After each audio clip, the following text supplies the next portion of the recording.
The Kepler 442b colony had been a testament to interspecies cooperation for 3 standard years.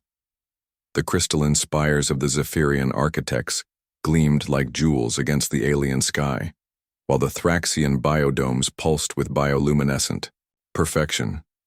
Even the utilitarian metal pods of the Corvan engineers stood as monuments to efficiency and logic. Then there was James Chen's shelter. "That thing is an eyesore," chittered Veltar, the lead Zephyrian architect, her translucent wings catching the light of the binary suns. "Crude wood and stone? On a colony world? It's practically primitive." Lisa Rodriguez, the human colony administrator, stood beside the modest log cabin that James had spent months constructing. The structure seemed almost defiant in its simplicity. Rough-hewn, timber walls, a stone foundation, and what appeared to be some sort of metal mesh embedded in the roof that the other species couldn't identify. "James has his reasons," Lisa replied diplomatically, though she privately wondered the same thing. Why had the brilliant human engineer who had helped design the colony's fusion reactors chosen to live in what looked like something from Earth's frontier days? "Reasons?" rumbled Thok9 Claws, the Thraxian bioarchitect whose own living structure literally breathed and adjusted to environmental conditions. "His dwelling lacks climate adaptation protocols. It cannot self-repair. It doesn't even have proper electromagnetic shielding." The Corvan engineer, designated Unit 7745, projected holographic schematics of James's cabin. "Analysis confirms structural integrity minimal, technological integration 0, aesthetic value questionable.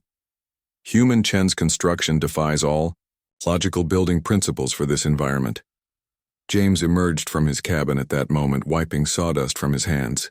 His weathered face creased into a gentle smile as he approached the group of colony officials and alien dignitaries who had come to conduct their monthly settlement review. "Afternoon, everyone," he said, nodding to Lisa. "I take it you're discussing my humble abode again?" "James," Lisa began carefully, "the Galactic Settlement Commission is visiting next week. They're going to want to know why one of our structures appears so rudimentary compared to the others. The Zephyrians have created crystal palaces that regulate temperature through harmonic resonance. The Thraxians have biostructures that literally grow stronger over time. The Corvans have shelters that can withstand a direct plasma strike. And I have a log cabin," James said with evident pride. Veltar's wings fluttered in what Lisa had learned was the Zephyrian equivalent of a frustrated sigh. "Human James, your species contributed remarkable fusion technology to this colony. Your people's adaptability is legendary across the galaxy. Why do you choose to live in such a primitive manner?" James was about to respond when the atmospheric sensors throughout the colony began wailing. The pleasant amber glow of the twin suns suddenly darkened as massive storm clouds boiled up from the eastern horizon with impossible speed.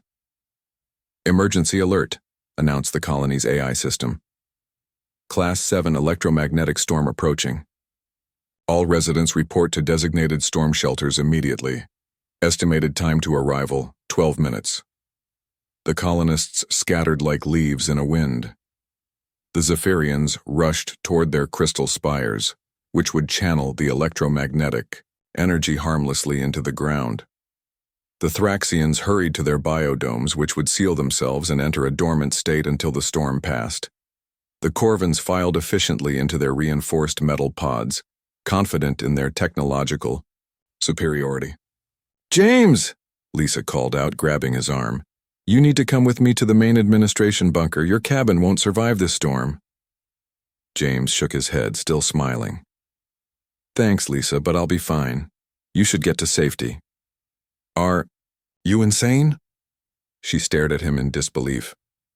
"The electromagnetic discharge from these storms can fry electronics, shatter crystal, and even disrupt biological functions. Your wood and stone cabin is completely vulnerable." The storm was closer now, and the air itself seemed to crackle with potential energy. The beautiful crystal spires of the Zephyrians were already beginning to hum ominously, their harmonic frequencies struggling to match the chaotic energy patterns of the approaching tempest. "Lisa," James said gently, trust me. Get to the bunker." Reluctantly, Lisa sprinted toward the administration complex, casting worried glances back at James, who had calmly walked back into his primitive cabin and closed the door. The storm hit with the fury of an angry god. Lightning, unlike anything from Earth's storms, lanced down from the churning clouds, not the familiar white-blue electricity, but rivers of purple and green energy that carried electromagnetic pulses, capable of scrambling any unshielded electronics. The very air seemed to burn with static charge. Within minutes, the colony's proud technological marvels began to fail. The Zephyrian crystal spires, overwhelmed by the storm's chaotic harmonics, began to crack and shatter. Their resonant frequencies couldn't adapt quickly enough to the wildly fluctuating electromagnetic patterns. The beautiful crystalline structures that had taken months to grow crumbled like glass cathedrals in an earthquake. The Thraxian biodomes fared no better. The electromagnetic pulses disrupted their neural networks, causing the living buildings to convulse and leak their precious atmosphere. Their ability to adapt was useless against an energy form their biological systems had never encountered. Even the mighty Corvin shelters, despite their boasted resistance to plasma strikes, found their electronic systems fried by the storm's relentless electromagnetic assault. Their metal construction, rather than protecting them, acted as a conductor for the alien lightning, but James's cabin stood firm. As the storm raged for 3 hours, battering the colony with electromagnetic fury, the simple log structure remained unaffected. No lights flickered inside, because it had no electronic systems to fail. No structural damage occurred, because the organic wood and stone construction flexed with the wind rather than resisting it rigidly. And most remarkably, no electromagnetic energy penetrated the interior. When the storm finally passed and the colonists emerged from their damaged shelters, they found James sitting peacefully on his porch, whittling a piece of wood and watching the sunset paint the clearing sky in brilliant colors. Lisa was the first to reach him, her face a mixture of relief and bewilderment. "James, how? Your cabin is the only structure that's completely undamaged." James held up the piece of metal mesh he'd been working with earlier. "Faraday cage," he said simply. "Woven copper mesh in the walls and roof. Ben Franklin figured out the principle back in the 18th century. The electromagnetic energy flows around the structure, not through it." The alien colonists gathered around, staring in amazement at the human simple dwelling. Veltar's wings drooped in what Lisa recognized as embarrassment. "You protected yourself using old technology?" "Sometimes the old ways are the best ways," James replied. "Your crystal spires and biodomes and metal pods are marvels of engineering, but they're complex systems. Complex systems have more ways to fail." Thok Nineclaws examined the cabin with new respect. The human built redundancy into his shelter. No electronics to fail, organic materials that bend rather than break, and electromagnetic shielding using principles older than our civilization's first contact with each other. Unit 7745 ran new calculations, projecting updated schematics. Reassessment complete. Human Chen's construction demonstrates optimal survival characteristics for this environment. Previous analysis was incomplete. Lisa shook her head in wonder. "James, why didn't you just tell us what you were doing?" James smiled, returning to his whittling.